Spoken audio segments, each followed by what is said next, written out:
Un roi, chapitre 9. Lorsque Salomon eut achevé de bâtir la maison de l'Éternel, la maison du roi, et tout ce qu'il lui plut de faire, l'Éternel apparut à Salomon une seconde fois, comme il lui était apparu à Gabaon. Et l'Éternel lui dit, J'exauce ta prière et ta supplication que tu m'as adressée, je sanctifie cette maison que tu as bâtie pour y mettre à jamais mon nom, et j'aurai toujours là mes yeux et mon cœur.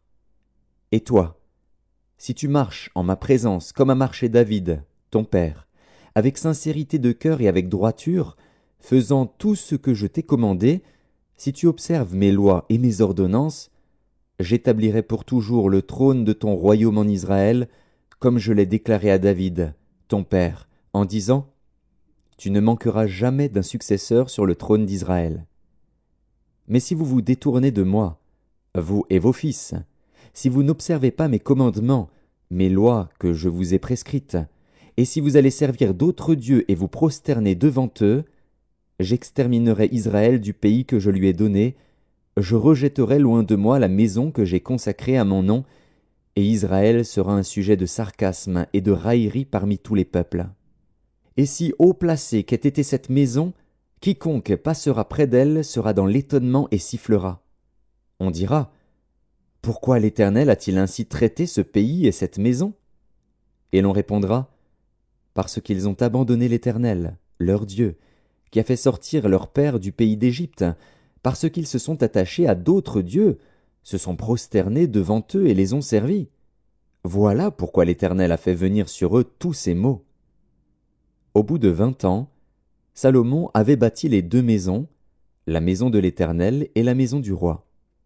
Alors, comme Hiram, roi de Tyr, avait fourni à Salomon des bois de cèdre et des bois de cyprès, et de l'or, autant qu'il en voulut, le roi Salomon donna à Hiram 20 villes dans le pays de Galilée. Hiram sortit de Tyr pour voir les villes que lui donnait Salomon. Mais elles ne lui plurent point, et il dit, Quelle ville m'as-tu donnée là, mon frère? Et il les appela pays de Kabul, nom qu'elles ont conservé jusqu'à ce jour. Hiram avait envoyé au roi 120 talents d'or. Voici ce qui concerne les hommes de corvée que leva le roi Salomon pour bâtir la maison de l'Éternel et sa propre maison, Mio, et le mur de Jérusalem, Hatzor, Megiddo et Gézer. Pharaon, roi d'Égypte, était venu s'emparer de Gézer, l'avait incendié et avait tué les Cananéens qui habitaient dans la ville. Puis il l'avait donnée pour dot à sa fille, femme de Salomon. Et Salomon bâtit Gézer, Beth-Horon la basse, Baalat et Tadmor, au désert dans le pays, toutes les villes servant de magasins et lui appartenant, les villes pour les chars, les villes pour la cavalerie, et tout ce qu'il plut à Salomon de bâtir à Jérusalem, au Liban, et dans tout le pays dont il était le souverain. Tout le peuple qui était resté des Amoréens, des Hétiens, des Phéréziens, des Héviens et des Jébusiens, ne faisant point partie des enfants d'Israël, leurs descendants qui étaient restés après eux dans le pays et que les enfants d'Israël n'avaient pu dévouer par interdit, Salomon les leva comme esclaves de corvée, ce qu'ils ont été jusqu'à ce jour. Mais Salomon n'employa point comme esclaves les enfants d'Israël, car ils étaient des hommes de guerre, ses serviteurs, ses chefs, ses officiers, les commandants de ses chars et de sa cavalerie. Les chefs préposés par Salomon sur les travaux étaient au nombre de 550, chargés de surveiller les ouvriers.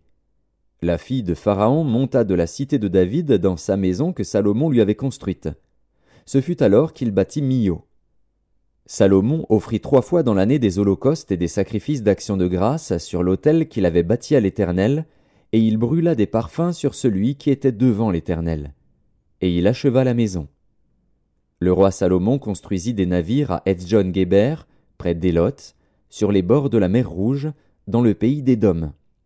Et Hiram envoya sur ces navires, auprès des serviteurs de Salomon, ses propres serviteurs, des matelots connaissant la mer.